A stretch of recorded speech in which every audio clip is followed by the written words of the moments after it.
Our project today is dropped stitches.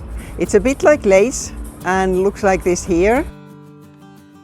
And you need to use something to keep the stitches the right length. You can use a dowel, or I'm simply using a ruler-like piece that I cut out of cardboard, or you can use a plastic ruler. And these stitches can be used in so many different types of crochet projects. Like always, stitches can look different depending on what kind of yarn you are using. This yarn is bamboo and it looks like that there. This here is cotton thread, quite light, and this would be ideal for a summer top.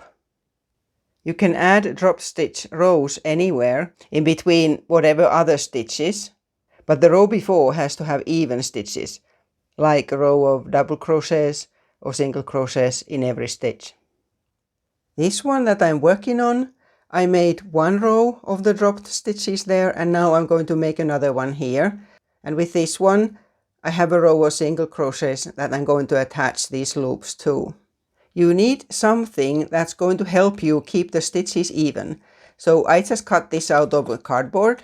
It's 2 centimeters wide, but it can be slightly less or it can be a little bit more, depending on how long loops you want to have. I'm at the end of the previous row now, and then I turn it and take this piece of cardboard and put it slightly behind the crochet and stretch the stitch to the width of this here cardboard, like this. And the yarn, working yarn, is behind the cardboard, or you could have a dowel or whatever. So I'm taking a stitch from behind here and making a stitch there.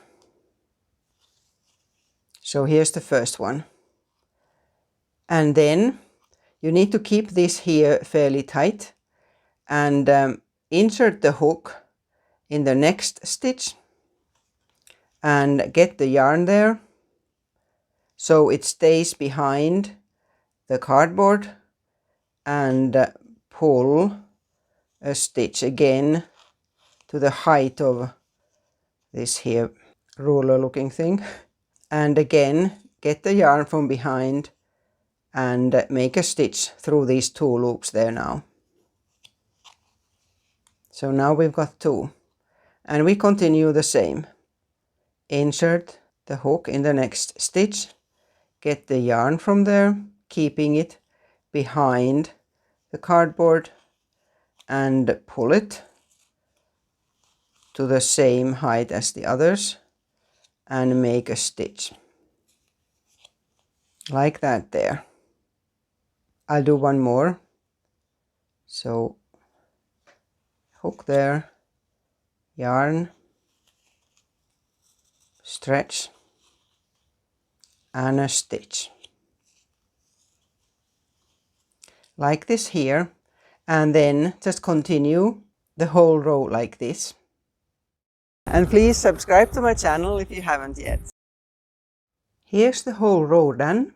I stretched the live stitch a bit so it doesn't escape, and then pull that, what you have inside the stitches, pull it out there, and put the hook back, chain 1 and turn it. And now we need a single crochet row here. And look at the stitches that we have. There's always this here loop under the actual stitch. So what we need to do is to put the hook under both of these every time. So like this here,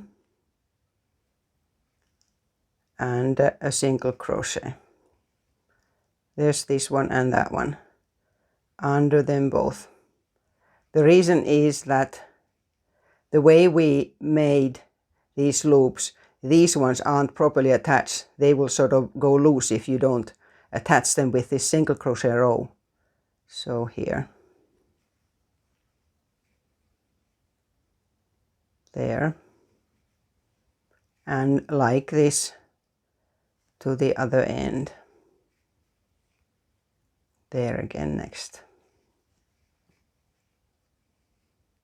And when you come to the end, the stitch that we stretched in the beginning is there too, so under that as well,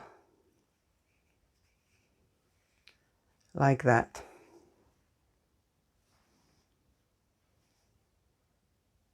And then you just continue whatever stitches you want to have next. So it can be single crochets, double crochets. Here I have holes in between, anything whatsoever. Or like here I have chain loops in between the rows of these longer stitches. And then whenever you are ready, then you can make another row like this again. And also check out this different kind of a stitch that you could use for many different projects. Until next time.